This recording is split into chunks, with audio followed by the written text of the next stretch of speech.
The sun was setting over the busy streets of Lagos. Cars honked loudly. Street sellers shouted prices. Life moved fast. But in the middle of all that noise, a young woman sat quietly by the roadside. Her name was Adaeze Okafor. Her wrapper was old. Her slippers were worn out. Her hair was covered with a simple scarf. To everyone passing by, she looked like just another poor girl struggling to survive. But what nobody knew was this: Adaeze was one of the richest young women in Nigeria. Yes, a millionaire. And she was hiding. That evening, a black SUV slowly drove past her. Inside the car sat her personal assistant, Connor, watching her carefully. Connor whispered, "Madam, are you sure about this? This life you are living now, it is too hard for you." Adaeze looked away, her eyes fixed on the people walking past her without even noticing her existence. She smiled softly and said, "I need to know, Connor. I need to know who truly loves me, not my money." A week earlier, Adaeze had everything. A mansion in Lekki. Expensive cars. Designer clothes. Friends everywhere. Invitations to parties every weekend. People laughed with her. Praised her. Called her best friend. But one night changed everything. Adaeze stood quietly at the top of her staircase, holding a glass of juice. Downstairs, her friends were laughing loudly. She was about to join them, until she heard her name. "Oh, that Adaeze," one girl said, laughing. "If not for her money, who go even follow her talk?" Another added, "She thinks we love her. We only love her lifestyle." They all burst into laughter. Adaeze froze. Her heart broke in silence. The glass in her hand slipped and shattered on the floor. The laughter downstairs stopped. But the damage was already done. That night, Adaeze cried like never before. Not because she lost money, but because she realized she might not have a single real friend. The next morning, she called Connor. "I want to disappear," she said. Connor almost dropped his phone. "Disappear? Madam, what do you mean?" "I want to live like a poor person," she continued. "No money. No luxury. No one should know who I am." Connor was confused.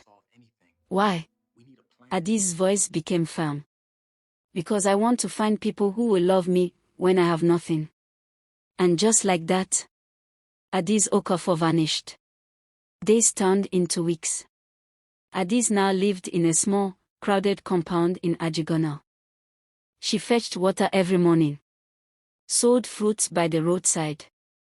Ate once a day. The same people who used to greet her with respect now ignored her.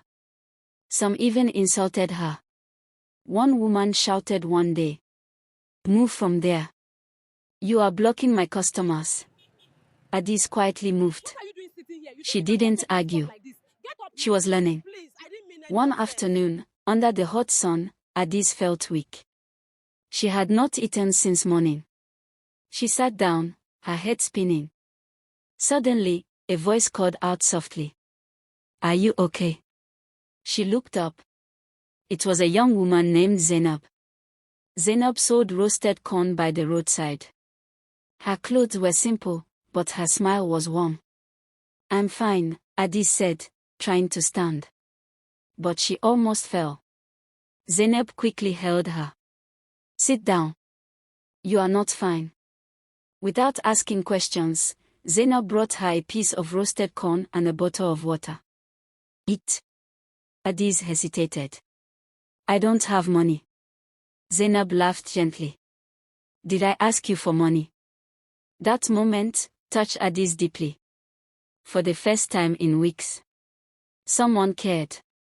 Not because of money. Not because of status. But simply because she was human. Days passed. Adaeze and Zainab became close. They talked. Laughed. Shared stories. Zainab told her about her struggles. I take care of my younger brothers, she said. Since our parents died, it has not been easy. Adaeze listened carefully. Zainab had nothing. But she had a good heart. One evening, rain started falling heavily. Adaeze had nowhere to sleep. Zainab noticed. Come and stay with me, she said. Adaeze was shocked. Your house is small, Zainab smiled. My heart is not small. That night, they shared a tiny bed. But Adaeze felt something she had not felt in a long time. Peace. Not everyone was kind like Zainab. Some people mocked Adaeze. See this useless girl, one man said. No future. Another laughed, she looks like someone that will beg for the rest of her life. Adaeze said nothing. But inside, she was learning something important. People treat you differently when they think you are nothing. One day, Adaeze saw one of her old friends, Chioma, driving past in a luxury car. Her heart beat fast. She ran towards the car. Chioma. It's me. Chioma looked at her, confused. Who are you? It's Adaeze, Chioma frowned. Don't be mad. Adaeze is not poor like you. Then she rolled up her window and drove away. Adaeze stood there, speechless. Tears slowly rolled down her face. That was the final confirmation.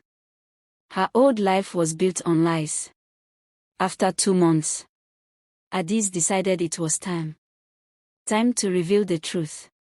She invited Zainab to follow her. Where are we going? Zainab asked.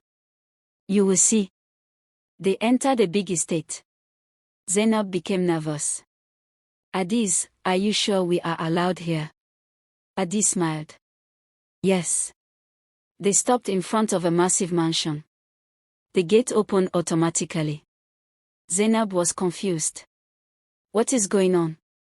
Adaeze turned to her and slowly removed her scarf. Her posture changed. Her confidence returned. I have something to tell you, she said. Inside the mansion, Zainab sat quietly, still confused. Adaeze took a deep breath. My name is Adaeze Okafor, and this is my house. Zainab laughed. Stop joking. I'm serious. Silence filled the room. You mean, you are rich? Zainab asked slowly. Yes. And all this time, you were pretending? Adaeze nodded. Tears filled Zainab's eyes. So, you were testing me? Adaeze quickly held her hand. No. I was searching for someone real. Zainab stood up. I shared my food with you, my home, my struggles. Her voice shook. And now you are telling me it was all a test. Adaeze's eyes filled with tears. I didn't expect to find someone like you. You are the only person who treated me like a human being, not like money. Silence. Then Zainab slowly smiled. Idiot, she said softly. They both laughed through their tears. Days later, Adaeze called a meeting. She invited all her old friends. They came excited, expecting gifts. But what they got shocked them. Adaeze stood in front of them. I heard everything you said about me. Silence. I gave you everything.